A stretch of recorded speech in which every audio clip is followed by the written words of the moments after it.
Welcome to Tech with Kaushik. This is set 5 of our DOP-C02 and AWS Certified DevOps Engineer Professional Practice Question Series. Choose your answer before the timer ends. Then review the correct answer, detailed explanation, and exam tip. Keep track of your score and see how exam ready you are. Each practice set is completely standalone, so you can start here without watching any of the other sets first. Playlist link in the description. Let us begin set 5. Next, question number 75. This one focuses on auto remediation. Scenario: an application running on a fleet of Amazon EC2 instances suffers from a memory leak. When memory runs low, the application logs a specific out-of-memory error message. The application logs are streamed to Amazon CloudWatch logs. Currently, a CloudWatch metric filter tracks these errors and triggers a CloudWatch alarm. The alarm sends an Amazon SNS notification to the operations team, who then manually logs into the instances and runs a script to restart the application service without rebooting the EC2 instance. A DevOps engineer needs to fully automate this service restart process to eliminate the manual intervention. Which solution is the most operationally efficient way to achieve this? Choices. Option A. Create an AWS Lambda function containing SSH libraries. Configure the Lambda function as an event destination for the existing SNS topic. Have the function connect to the EC2 instances over the network and execute the restart script. Option B. Author an AWS Systems Manager Automation runbook containing an AWS run command step to execute the application restart script via the SSM agent. Configure an Amazon Event Bridge rule that reacts to the CloudWatch alarm entering the alarm state, setting the automation runbook as the target. Option C. Author an AWS Systems Manager Automation runbook that runs the restart script. Modify the Amazon SNS topic to directly invoke the automation runbook without an intermediary. Option D. Update the Amazon EC2 auto-scaling group health checks to use ELB instead of EC2. When the application service stops responding, allow auto-scaling to terminate and replace the instances automatically.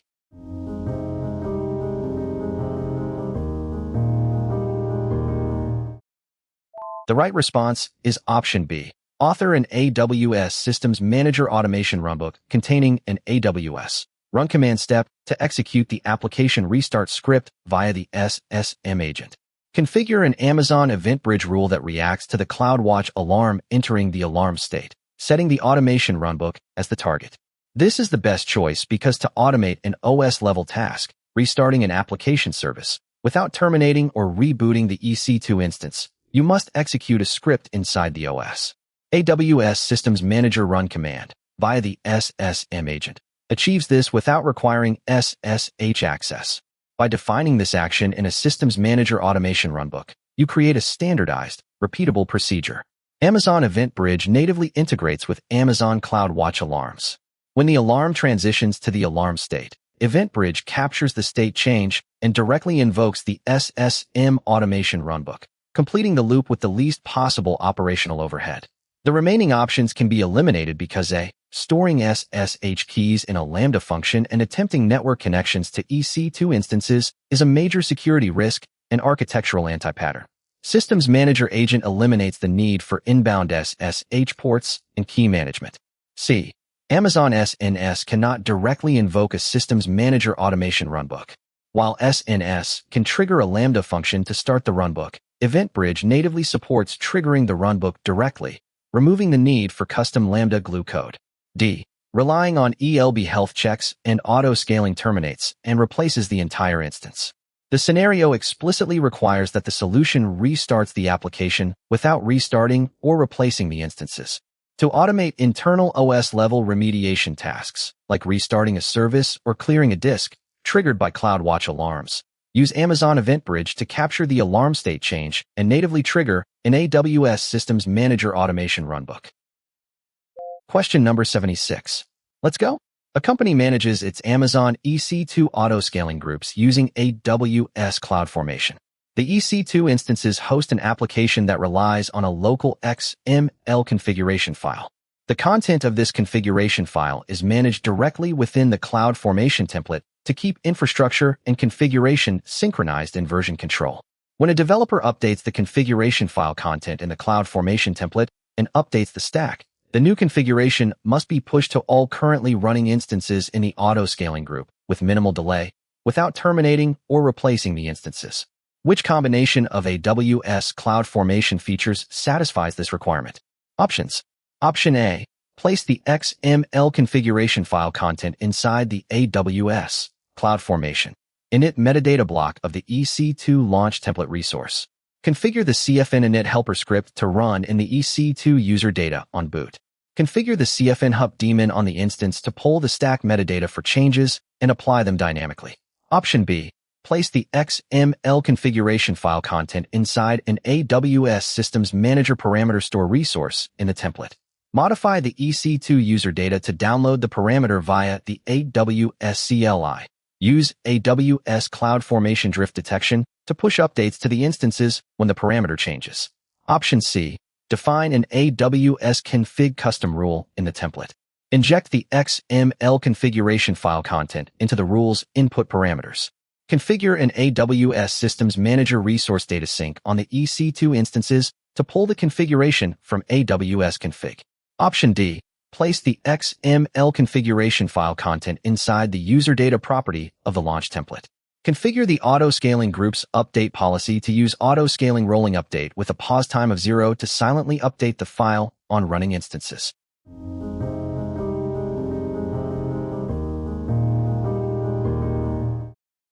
The answer here is option A. Place the XML configuration file content inside the AWS CloudFormation init metadata block of the EC2 launch template resource. Configure the CFN init helper script to run in the EC2 user data on boot. Configure the CFN hup daemon on the instance to pull the stack metadata for changes and apply them dynamically. The main reason is AWS CloudFormation provides native helper scripts, CFN init, CFN signal, CFN hup, to manage instance configuration. The AWS CloudFormation init metadata block defines packages, files, and services. During boot, the EC2 user data executes CFN init to parse this metadata and write the XML file to the disk. Crucially, the CFN hup daemon runs continuously in the background of the instance. It pulls the CloudFormation stack for updates to the metadata. When a developer updates the XML content in the template, CFN hup detects the change, downloads the new file, and can optionally restart the local service, all without requiring the EC2 instance to be terminated or replaced by the auto-scaling group. Let's quickly check the incorrect choices. B. While parameter store is excellent for configuration, CloudFormation drift detection is an auditing feature to see if manual changes were made outside of CloudFormation. It does not actively push updates to EC2 instances. C. AWS config custom rules and resource data sync are used for compliance auditing and inventory aggregation, not for dynamically pushing configuration file updates to running OS instances. D. If the XML file is placed directly in the user data block, changing it modifies the launch template. The auto-scaling rolling update policy would then terminate the existing instances and launch new ones to apply the new user data, violating the requirement to update instances without terminating them. Exam tip. To push configuration changes to running EC2 instances natively via CloudFormation without replacing them, define the files in AWS CloudFormation init metadata and ensure the CFN hup daemon is running on the instances. Question number 77. We're moving on to multi-account automation. A large enterprise has 20 independent microservice teams. Each team operates in its own AWS account within AWS organizations. Due to legacy corporate IP allocations, every team's VPC was created using the exact same overlapping CIDR block, 192.168.0.0/22. Each microservice runs on Amazon EC2 instances behind an internal application load balancer. Currently, they cannot communicate with each other. The Enterprise Architecture Board has mandated that these microservices must communicate directly with one another over the AWS private network. Traffic must not traverse the public internet, and the IP addressing schemes cannot be changed due to hard-coded dependencies. Which networking solution will allow these microservices to communicate privately despite the overlapping CIDR blocks? Option A. Create a central AWS transit gateway in a shared networking account. Use AWS Resource Access Manager, RAM, to share the transit gateway with all 20 accounts. Attach each VPC to the transit gateway and update the VPC route tables. Option B. Establish VPC peering connections in a full mesh topology between all 20 VPCs. Update the route tables in every VPC to route traffic intended for other microservices across the peering links. Option C. Deploy a network load balancer, NLB, in front of the application load balancer in each account. Create an AWS private link VPC endpoint service for each NLB. In the consuming accounts, create interface VPC endpoints pointing to those services and use the endpoint DNS names for communication. Option D. Create a new shared VPC in a central networking account. Use AWS Resource Access Manager, RAM, to share the private subnets of this VPC with the 20-member accounts. Instruct the teams to migrate their EC2 instances into the shared subnets.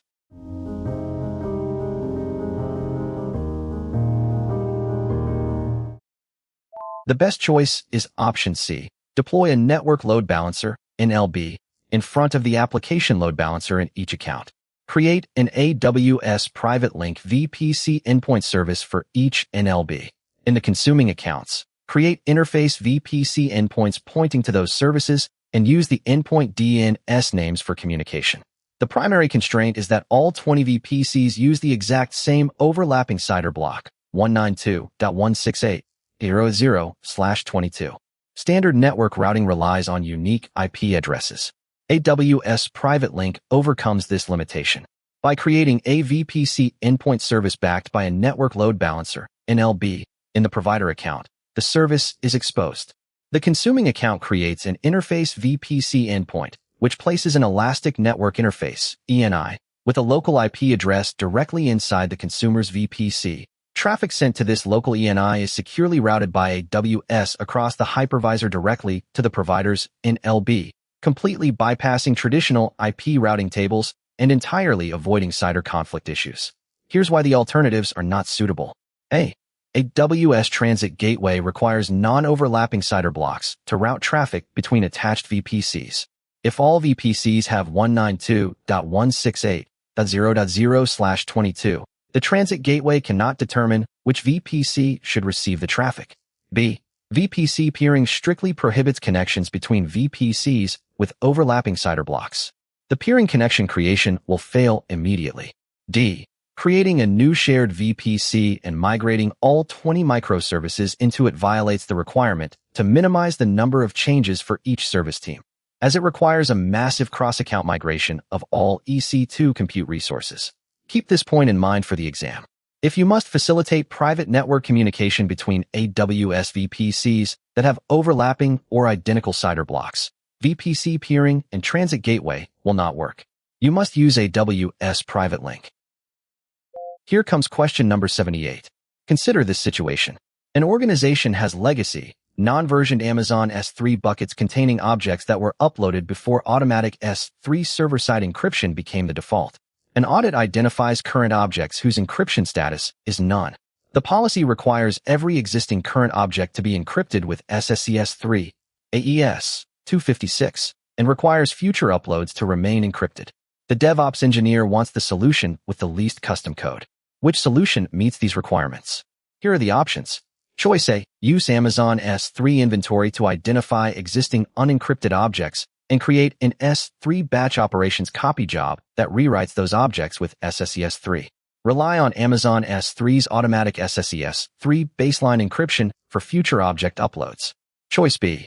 Enable the AWS config rule S3, bucket, server, side, encryption, enabled and configure remediation that sets default bucket encryption, assuming this action retroactively re-encrypts objects that already exist. Choice C. Add an IAM permissions boundary that denies S3. Create bucket unless the create bucket request contains the S3 XAM's server-side encryption condition key set to AES 256. Choice D. Deploy a custom Lambda function that scans every bucket on a schedule, downloads every unencrypted object, and uploads it again with SSES3.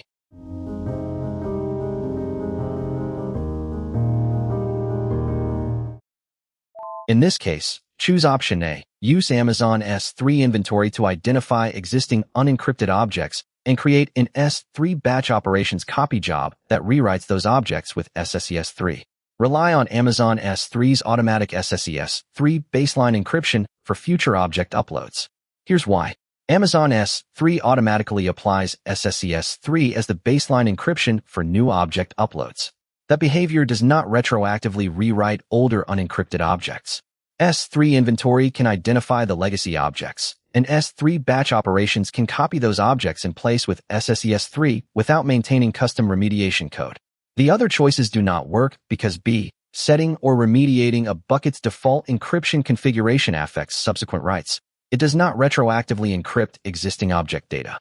C, object encryption is an object write concern, not a create bucket request condition, and future S3 uploads already receive baseline SSES3 automatically. D, custom scheduled download and reupload code can be made to work, but adds substantially more code, data transfer handling, failure handling, and operational overhead than S3 batch operations. The main takeaway is S3's automatic SSES3 protects new uploads, but historical unencrypted objects must be rewritten. Use S3 inventory plus S3 batch operations for large-scale remediation. Question number 79. Let's go. Scenario. A DevOps engineer is configuring a continuous deployment pipeline for a globally distributed legacy web application. The application code is interpreted and does not require a build stage. The production environment consists of 5 distinct application load balancers, ELBs, each routing traffic to its own dedicated Amazon EC2 auto-scaling group. When code is pushed to the main branch in AWS code commit, the updated application must deploy to all 5 ASGs simultaneously to minimize version mismatch. How can the DevOps engineer orchestrate this parallel deployment with the least amount of pipeline configuration? Choices. Option A. Create a single AWS code pipeline. Create a single AWS code deploy application. Within that application, create 5 unique deployment groups, one for each ALB/ASG pair. In the code pipeline deploy stage, add 5 concurrent deployment actions, each pointing to one of the distinct deployment groups. Option B. Create a single AWS code pipeline. Create a single AWS code deploy application and a single deployment group. Configure the deployment group to target all 5 auto-scaling groups simultaneously by selecting them all in the code deploy console. Option C. Create 5 identical AWS code pipelines, each triggered by the same code commit repository branch. Each pipeline will use its own AWS code deploy application and deployment group targeting one specific ALB/ASG pair. Option D. Create an AWS CloudFormation template that defines the 5 ALBs and ASGs. In AWS code pipeline, use AWS CloudFormation as the deploy provider. Pass the application source code zip file to CloudFormation, which will automatically distribute it to all 5 ASGs in parallel using CFN init.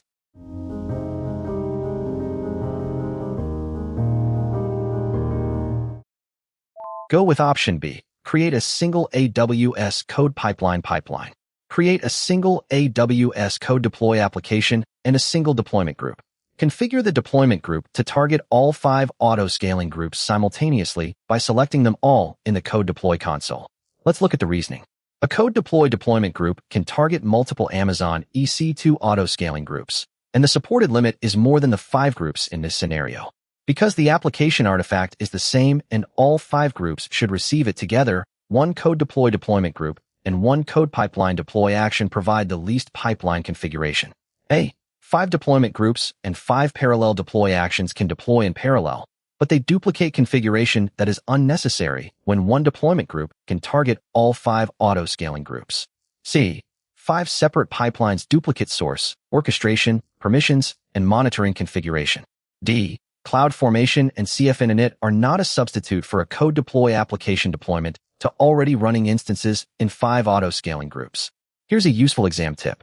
A code deploy EC2/on-premises deployment group can target multiple auto-scaling groups. Do not create separate deployment groups solely because multiple ASGs must receive the same deployment. Question number 80. The difficulty level here is easy. Scenario. A company recently migrated its website from a static Amazon S3 bucket to a dynamic application hosted on Amazon EC2 instances behind an application load balancer, ALB. Previously, the domain example.com was routed to the S3 bucket using an Amazon Route 53 weighted routing record with a weight of 255 and a time to live, TTL, of 24 hours. During the cutover, the operations team created a second Route 53 weighted record for the ALB, also assigning it a weight of 255 and a TTL of 1 hour. 3 days have passed since the cutover, but customers are complaining that they occasionally still see the old static website instead of the new dynamic one. What is the most direct way to resolve this routing issue so all users only see the ALB? Option A. In Amazon Route 53, delete the original weighted DNS record that points to the Amazon S3 bucket. Allow standard DNS propagation to clear out any remaining edge caches. Option B. Delete the website files from the Amazon S3 bucket. When Route 53 detects the 404 errors from the bucket, it will automatically fail over to the ALB record. Option C. Update the TTL on the Amazon S3 weighted record from 24 hours to 60 seconds to force client DNS resolvers to expire the cache immediately. Option D. Configure the Amazon S3 bucket for static website hosting and set up a redirect rule to point to the ALB's DNS name.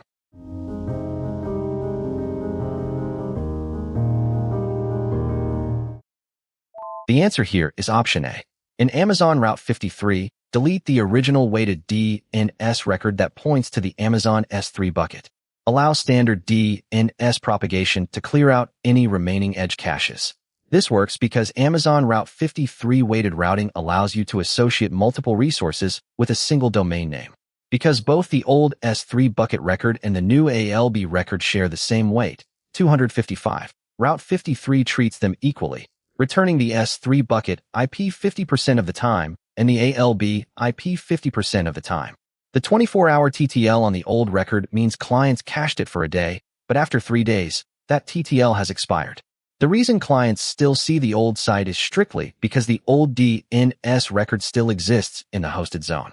Deleting the old S3 weighted record, or setting its weight to 0, ensures Route 53 only resolves the ALB record going forward. Now let's rule out the other options. B. Deleting objects from S3 does not stop Route 53 from routing 50% of traffic to the bucket. It simply means 50% of users will now receive an ugly 404 access denied / not found XML error instead of the old website. C. You cannot update the TTL to force immediate expiration for clients that have already cached the DNS resolution. The client respects the original TTL it received. Furthermore, updating the TTL doesn't change the fact that the weight is still 255. D. Configuring an S3 redirect works technically, but involves maintaining legacy infrastructure, the bucket, for no reason. Fixing the root cause, the overlapping DNS records, is the proper administrative action. A helpful shortcut is this. Route 53 weighted routing calculates traffic based on the proportion of weights. 2 records with weight 255 will receive a 50/50th split. To completely cut over traffic from an old endpoint to a new one, you must delete the old record or set its weight to 0. Next, question number 81. A DevOps team wants to track when releases are rejected by QA during the deployment process. They use AWS code pipeline and have configured manual approval stages for QA sign-off. The team has created the following Amazon EventBridge event pattern.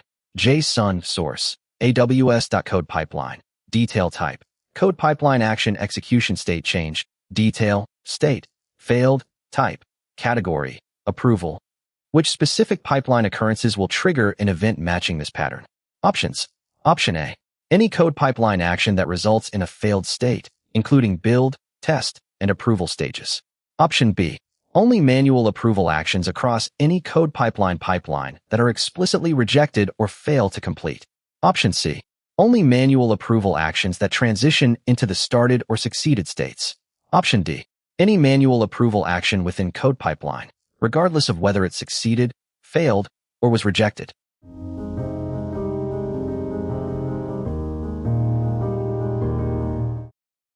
The right response is option B. Only manual approval actions across any code pipeline that are explicitly rejected or fail to complete.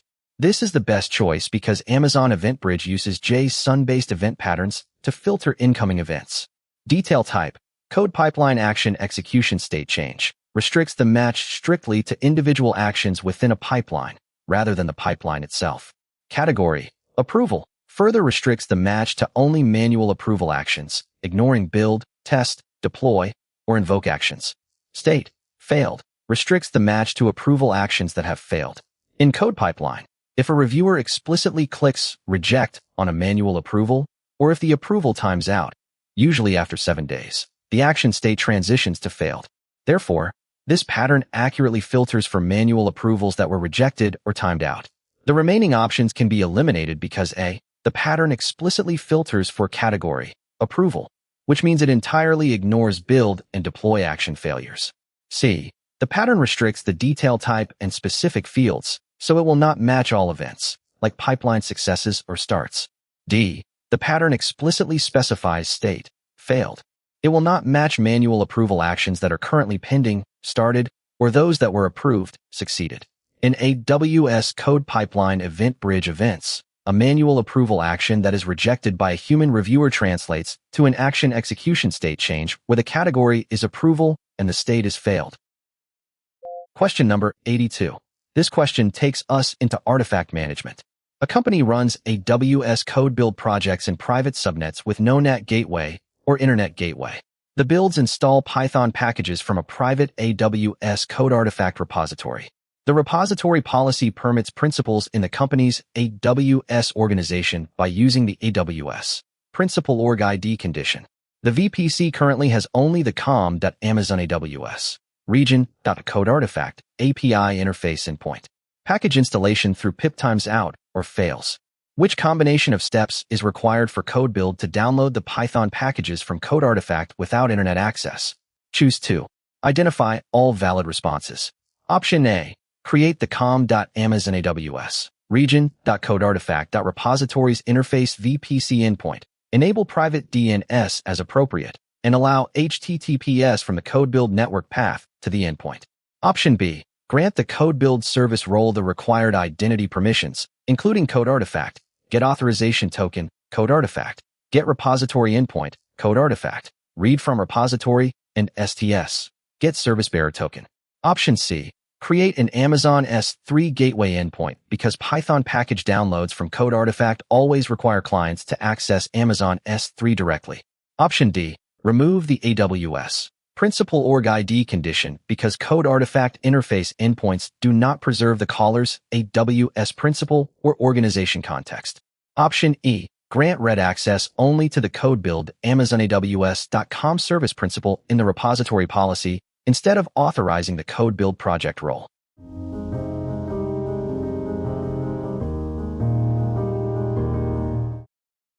The required selections are Option A. Create the com.amazon AWS region.code artifact.repositories interface VPC endpoint.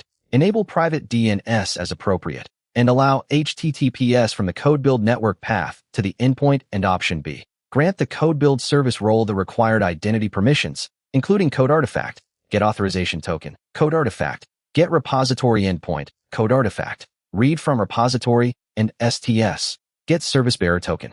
The main reason is private code artifact access requires both the code artifact API endpoint and the code artifact repositories endpoint.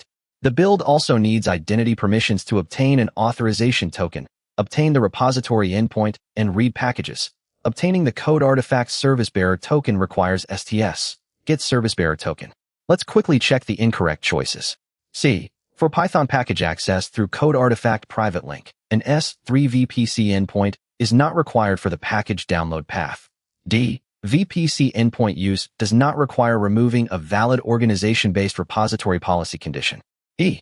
Code artifact authorization is based on the calling IAM principle, such as the code build service role, not merely the code build service principle. Exam tip. For code artifact in a private VPC, remember the 2 interface endpoints, code artifact API and code artifact.repositories. Then verify the code build role has both code artifact authorization /read permissions and STS, get service bearer token. Question number 83. Let's go. A company operates a legacy data processing pipeline in account A that stores massive datasets on an Amazon Elastic file system, Amazon EFS file system. The company is modernizing its architecture and deploying new AWS Lambda functions in a dedicated serverless account, account B.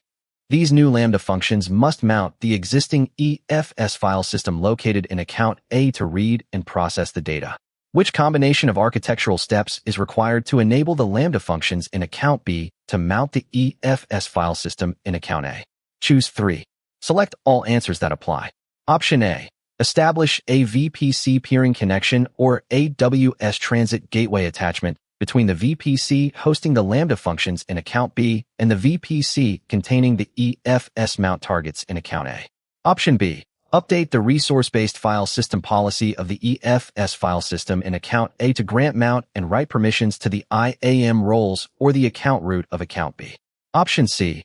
Attach an IAM policy to the Lambda execution roles in account B, granting them elastic file system, client mount, and elastic file system, client write permissions. Option D. Configure the Lambda functions in account B with cross-account IAM credentials to assume an IAM role in account A before initiating the mount request. Option E. Use AWS Resource Access Manager, RAM, in account A to share the EFS access point directly with account B. Option F. Deploy AWS Database Migration Service, AWS DMS, to continuously replicate the block-level data from the EFS volume in account A to a new EFS volume in account B.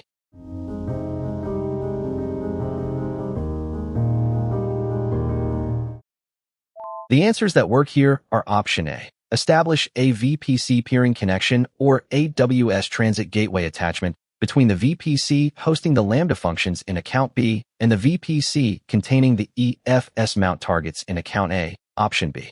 Update the resource-based file system policy of the EFS file system in account A to grant mount and write permissions to the IAM roles or the account root of account B. And Option C. Attach an IAM policy to the Lambda execution roles in account B, granting them elastic file system, client mount, and elastic file system, client write permissions. To mount an Amazon EFS file system across different AWS accounts from an AWS Lambda function, 3 layers of connectivity and authorization must be configured. Network connectivity. EFS is accessed via elastic network interfaces, mount targets. In a VPC, Lambda functions in account B must have network routes to reach the VPC in account A, which requires VPC peering or a transit gateway. A. Resource-based authorization. EFS supports resource-based policies. The file system in account A must explicitly trust the identity from account B. B. Identity-based authorization. The Lambda execution role in account B must have IAM permissions allowing it to interact with the EFS API to perform the mount. C. Here's why the alternatives are not suitable. D. EFS supports direct cross-account mounting via resource-based policies.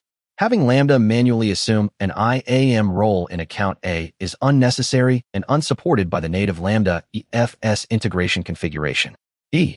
AWS Resource Access Manager, RAM, is not used to share EFS file systems or access points.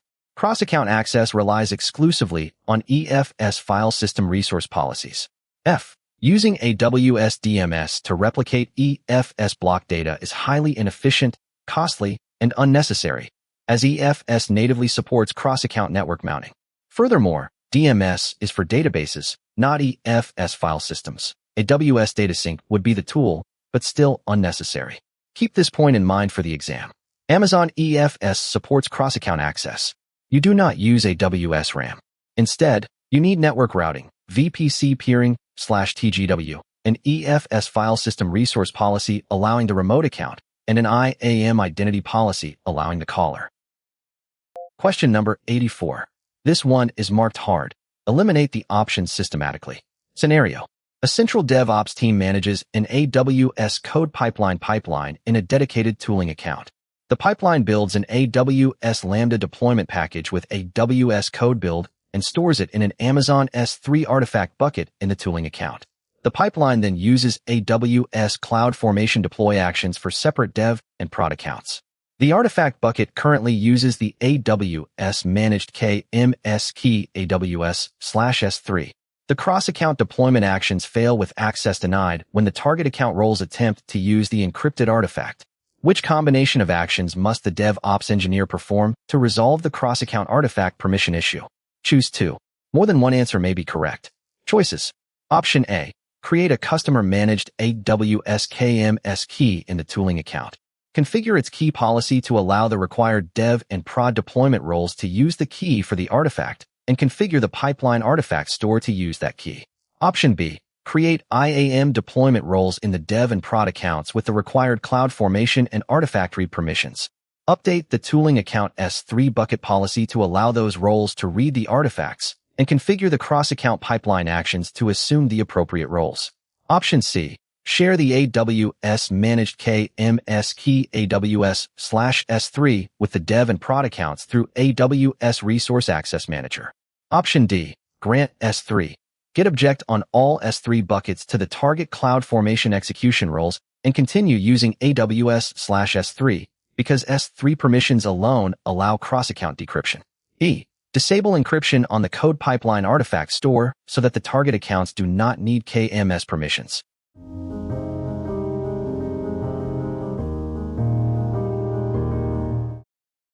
You should choose option A. Create a customer-managed AWS KMS key in the tooling account. Configure its key policy to allow the required dev and prod deployment roles to use the key for the artifact and configure the pipeline artifact store to use that key. And option B. Create IAM deployment roles in the dev and prod accounts with the required CloudFormation and artifact read permissions. Update the tooling account S3 bucket policy to allow those roles to read the artifacts and configure the cross-account pipeline actions to assume the appropriate roles. Here's why. AWS managed KMS keys, such as AWS/S3, are not suitable for granting the required cross-account key usage. A customer-managed KMS key lets the tooling account define key policy permissions for the target account roles. Cross-account pipeline actions also require target account IAM roles plus S3 resource policy permission, so those roles can retrieve the artifact. The other choices do not work because C.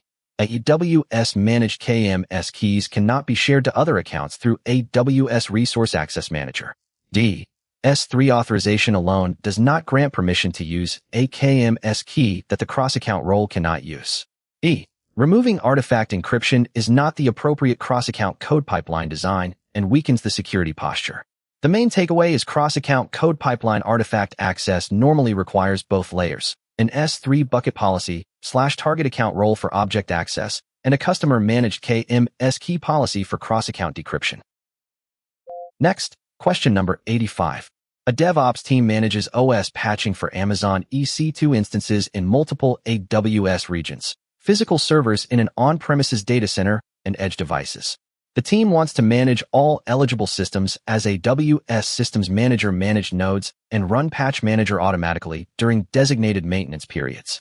Which combination of steps is required to onboard the fleet and automate patching correctly across the regions? Choose 3. Choose every option that satisfies the requirement. Options. Option A. For the on-premises servers and eligible edge devices, create Systems Manager hybrid activations and use the activation information with the SSM agent to register the non-EC2 machines as managed nodes. Option B. Attach an appropriate IAM instance profile, such as one containing Amazon SSM managed instance core permissions, to the Amazon EC2 instances so their SSM agents can communicate with Systems Manager. Option C. In each AWS region and account where the managed nodes are registered, configure a Systems Manager maintenance window. Register a run command patch task, such as AWS run patch baseline, and target the appropriate managed nodes by tags or resource groups. Option D. Create long-lived IAM access keys for a Systems Manager service role. Copy the keys to every on-premises host and run patch commands over SSH. Option E. Use EventBridge to detect operating system vendor patch announcements and invoke Lambda functions that SSH to every server to run yum or apt commands.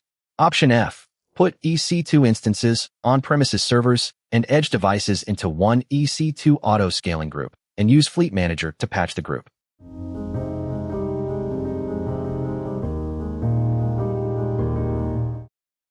The correct answers are option A. For the on-premises servers and eligible edge devices, create Systems Manager hybrid activations and use the activation information with the SSM agent to register the non-EC2 machines as managed nodes. Option B. Attach an appropriate IAM instance profile, such as one containing Amazon SSM managed instance core permissions, to the Amazon EC2 instances so their SSM agents can communicate with Systems Manager. And option C. In each AWS region and account where the managed nodes are registered, configure a Systems Manager maintenance window. Register a run command patch task, such as AWS run patch baseline, and target the appropriate managed nodes by tags or resource groups. Let's look at the reasoning. A onboards non-EC2 machines as systems manager managed nodes through hybrid activation and the SSM agent. B provides the EC2 instances with the permissions their SSM agents need. C automates patch manager through maintenance windows, while correctly accounting for the fact that maintenance windows operate within an AWS account and region. Multi-region fleets therefore require the corresponding regional configuration. D. Long-lived access keys and inbound SSH are unnecessary and are weaker than systems manager's managed node model. E. Custom SSH automation duplicates patch manager functionality and adds networking, credential, and maintenance overhead. F. EC2 auto-scaling groups cannot contain on-premises servers or arbitrary edge devices, and Fleet Manager is not a mechanism for placing heterogeneous machines into an auto-scaling group. Here's a useful exam tip. Systems Manager managed nodes can span EC2 and hybrid machines, but operational resources such as maintenance windows are regional/account scoped. Configure the patch schedule where the nodes are registered. Next, question number 86. Scenario. A company manages a RESTful API hosted on Amazon API Gateway, which proxies requests to an application load balancer, ALB, backed by Amazon EC2 instances. The development team frequently releases major architectural changes to the EC2 backend. They want to ensure new releases do not cause widespread outages. They require a deployment strategy that allows them to route a small, controlled percentage, for example, 5%, of live production traffic to the new backend version, while the remaining 95% goes to the stable version. If errors spike, they must be able to roll back instantly. The team wants to achieve this with minimal modifications to the EC2 application code. Which deployment approach meets these requirements most efficiently? Options. Option A. Deploy the new backend version to a separate parallel EC2 environment. Configure the Amazon API Gateway stage to use canary release deployments, setting the canary traffic percentage to 5% and pointing the canary to the new environment. Option B. Deploy the new backend version to a new target group on the existing ALB. Configure API Gateway to route traffic to an AWS Lambda function, which generates a random number to split requests 95/5 between the two target groups. Option C. Deploy the new backend version to a separate parallel EC2 environment. Update the Amazon Route 53 DNS alias record for the API Gateway custom domain to use weighted routing, splitting traffic 95/5 between the old and new ALB endpoints. Option D. Update the auto-scaling group to perform a rolling deployment. Configure the group to replace exactly 5% of the instances with the new AMI. If errors occur, manually terminate the new instances.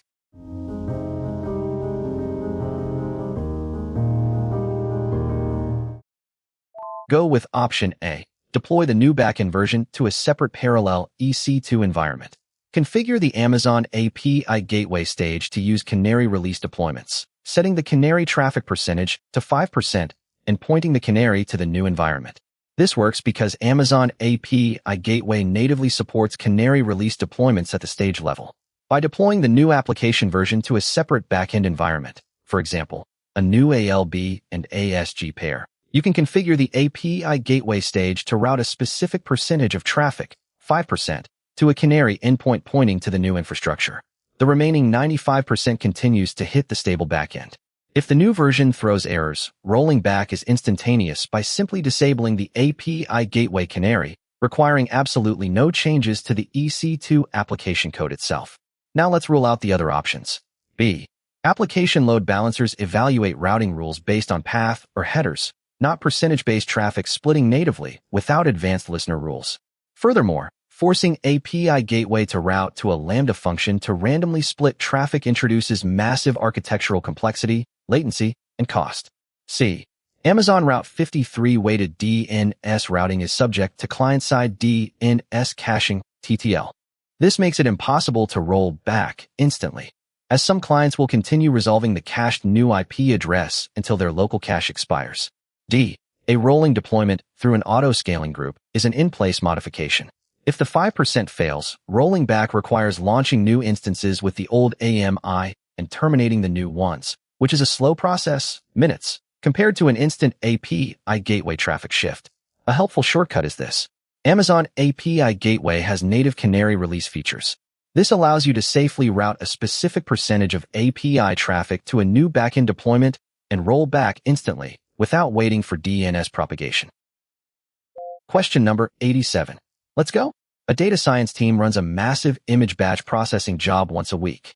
The application is highly coupled to the OS and must run directly on Amazon EC2 Linux instances. Containers cannot be used.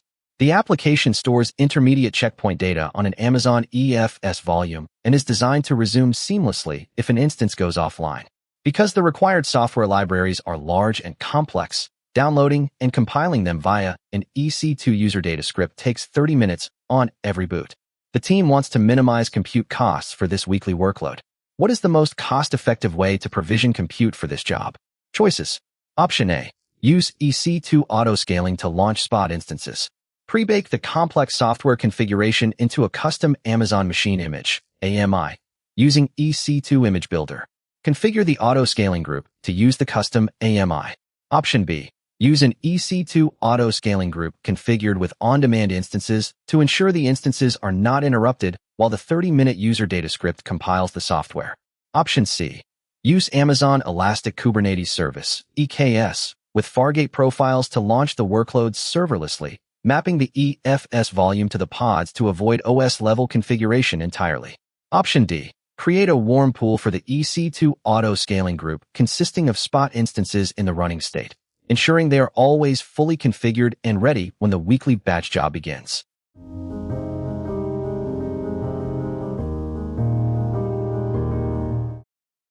The best choice is Option A. Use EC2 auto-scaling to launch Spot instances. Pre-bake the complex software configuration into a custom Amazon Machine Image, AMI, using EC2 Image Builder. Configure the auto-scaling group to use the custom AMI. This is the best choice because to achieve the lowest possible compute costs for a fault-tolerant batch processing job, Amazon EC2 Spot instances are the optimal choice, offering up to 90% savings over on-demand. Because Spot instances can be interrupted with a 2-minute warning, the application must be able to resume quickly. If the software takes 30 minutes to configure on boot via a user data script, an interruption would waste 30 minutes of compute time upon every replacement. By using EC2 Image Builder to precompile the software into a custom AMI, the golden image pattern, instances boot and start processing data almost immediately, maximizing the cost efficiency of the Spot fleet. The remaining options can be eliminated because B. On-demand instances guarantee continuity, but are significantly more expensive than Spot instances, violating the most cost-effective requirement for a fault-tolerant batch job. C. The scenario explicitly states, the application cannot run in Docker containers and must run on Amazon EC2. Amazon EKS with Fargate runs containers, making this option invalid. D. An EC2 auto-scaling warm pool containing Spot instances in the running state means you are continuously paying for compute resources 24/7, even though the batch job only runs once a week. This is incredibly cost-inefficient. For workloads running on EC2 Spot instances, never rely on long, complex user data scripts, like downloading updates or compiling software, at boot time. Always pre-bake the configuration into a custom AMI to ensure rapid startup after an interruption.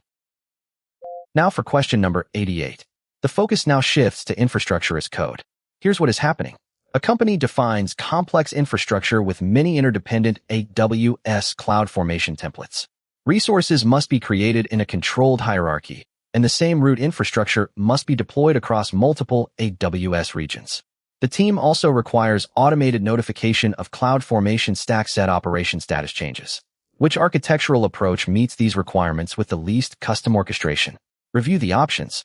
Option A. Refactor the templates into CloudFormation nested stacks with explicit dependencies and output/parameter references. Store the nested templates in Amazon S3. Use a CloudFormation stack set with self-managed permissions to deploy the root template across the required regions, and create an Amazon Event Bridge rule for CloudFormation stack set operation status events that targets an Amazon SNS topic. Option B. Write a custom shell script that calls create stack for every template in order, run the script in code build for every region, and send a notification after the script exits. Option C. Use S3 event notifications to invoke a Lambda function that parses the CloudFormation templates, calculates their dependency graph, deploys them in multiple regions, and publishes to SNS. Option D. Import the independent templates into a AWS service catalog and require operators to launch them manually in the correct order in each region.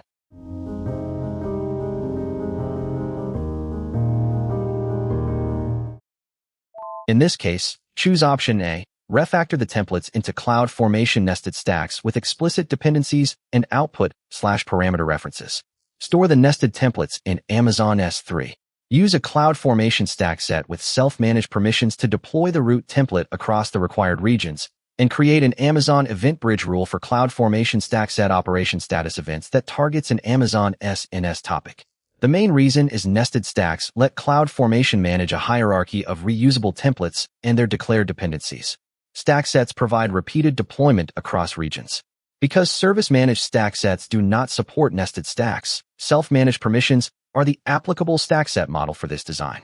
CloudFormation emits stack set status and operation events to EventBridge, which can route the matching events to SNS for notification. Let's quickly check the incorrect choices. B. Custom sequential shell orchestration duplicates dependency, state, retry, and rollback behavior that CloudFormation should manage. C. Custom Lambda parsing and dependency orchestration reimplements CloudFormation and creates unnecessary operational risk. D. Service Catalog can distribute approved products, but does not by itself provide the required automated dependency ordering and multi-region stack set event workflow described here. Exam tip. Combine nested stacks for template hierarchy with stack sets for repeated regional deployment. But remember that nested stacks are not supported by stack sets that use service-managed permissions. Next up is question number 89. Here's the scenario. A company's Security Operations Center, SOC, relies heavily on AWS CloudTrail logs to monitor for threats and malicious activity. An internal audit found a risk. If a compromised administrator account executes the stop logging API call against the CloudTrail trail, the SOC is blinded. A DevOps engineer must build a remediation mechanism to automatically turn CloudTrail back on if it is disabled. To minimize the window of vulnerability, the remediation must occur with the least amount of downtime possible. Which solution meets this near real-time requirement? The choices are: Choice A. Create an Amazon Event Bridge rule that filters for the stop logging API call in AWS CloudTrail. Configure the rule to immediately trigger an AWS Lambda function that executes the start logging API call against the affected trail. Choice B. Deploy the AWS Config Managed rule CloudTrail enabled. Configure an AWS Systems Manager automation runbook as the auto-remediation action to call start logging. Choice C. Create an Amazon EventBridge scheduled rule that runs every 5 minutes. Trigger an AWS Lambda function that queries the status of the CloudTrail trail and executes start logging if it is disabled. Choice D. Create an AWS CloudTrail alarm in Amazon CloudWatch based on the stop logging metric filter. Configure the alarm to send a message to Amazon SNS, alerting the SOC to manually restart the trail.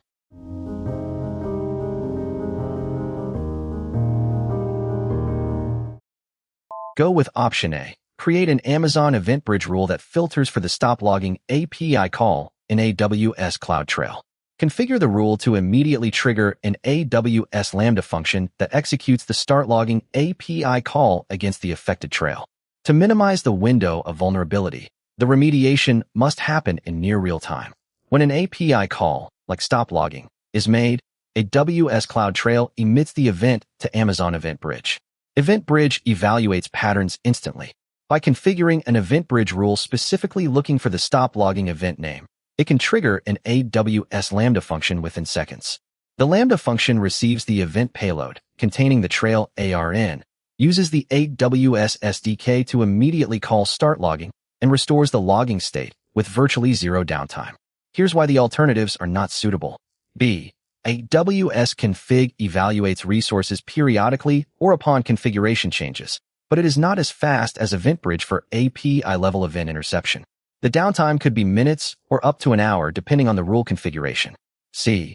Polling the trail status via a scheduled 5-minute cron job introduces a guaranteed vulnerability window of up to 5 minutes, violating the requirement for the least amount of downtime compared to an event-driven approach.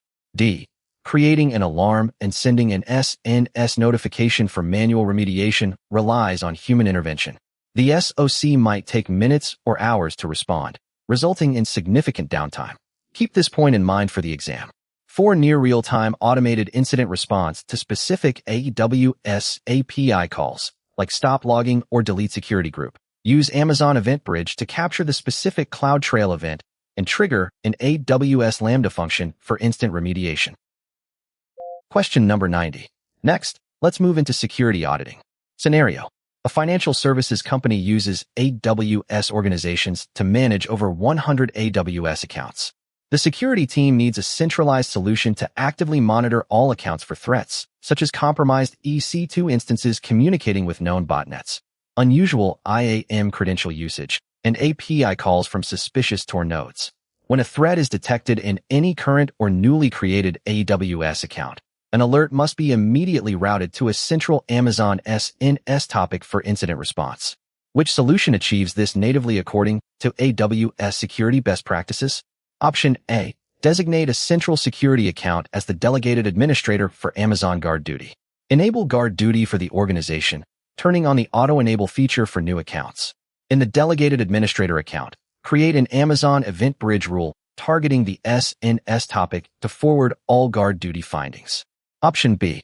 In the management account, create a service control policy, SCP, that forces the installation of the Amazon Inspector agent on all EC2 instances. Route Amazon Inspector findings to a AWS Security Hub and use Event Bridge to forward them to the central SNS topic. Option C. Designate a central security account as the delegated administrator for AWS CloudTrail.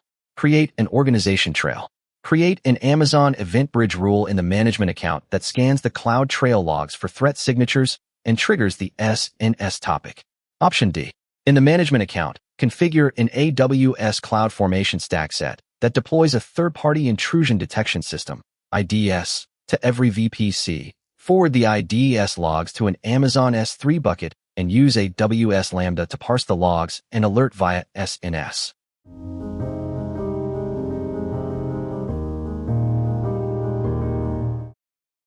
The answer here is option A. Designate a central security account as the delegated administrator for Amazon Guard Duty. Enable Guard Duty for the organization, turning on the auto-enable feature for new accounts. In the delegated administrator account, create an Amazon Event Bridge rule targeting the SNS topic to forward all Guard Duty findings. Here's why. Amazon Guard Duty is the AWS native threat detection service explicitly designed to identify compromised EC2 instances, suspicious network traffic via VPC flow logs, and unusual API activity via CloudTrail. By integrating Guard Duty with AWS organizations and assigning a delegated administrator account, you centrally manage threat detection.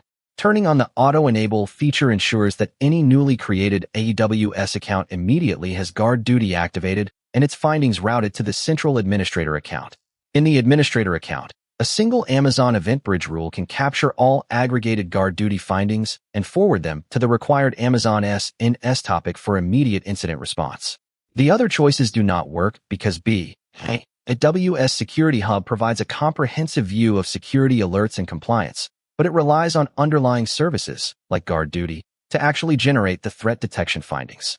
Forcing the installation of the inspector agent only covers software vulnerabilities, not network or API threats. C. Scanning raw CloudTrail logs for complex threat signatures using custom Event Bridge rules or Lambda functions is extremely complex and computationally expensive. Guard Duty performs this machine learning and signature detection natively. D. Deploying third-party IDS appliances to every VPC requires massive operational overhead, infrastructure costs, and complex routing architectures, like gateway load balancers or transit gateway traffic mirroring, compared to enabling the native Guard Duty service. The main takeaway is Amazon Guard Duty continuously analyzes CloudTrail, VPC flow logs, and DNS logs for malicious activity. Always deploy it organization-wide using a delegated administrator account and the auto-enable feature. Now for question number 91. Here's what is happening. A company operates a high-traffic e-commerce platform that streams thousands of access logs per second into Amazon Kinesis data streams. A custom backend application running on a fleet of Amazon EC2 instances retrieves and processes these logs using the Kinesis Client Library, KCL. During sudden traffic spikes, The consumer application struggles to keep pace, resulting in data records expiring and dropping from the stream before they can be processed. A DevOps engineer needs to implement an automated and operationally efficient solution to ensure no data is lost during these bursts. Which approach meets these requirements with the most operational efficiency? Review the options. Option A. Migrate the consumer application to run on AWS Lambda. Configure the Kinesis data stream as the event source for the Lambda function. Option B. Increase the number of open shards in the Kinesis data stream to increase the available read throughput for the EC2 consumer instances. Option C. Modify the application to buffer the stream records into Amazon S3. Use Amazon EMR to parse the buffered data and store the processed results in Amazon S3. Option D. Configure an auto-scaling policy to add more EC2 consumer instances based on the Amazon CloudWatch get records to iterator age milliseconds metric. Increase the data retention period on the Kinesis data stream.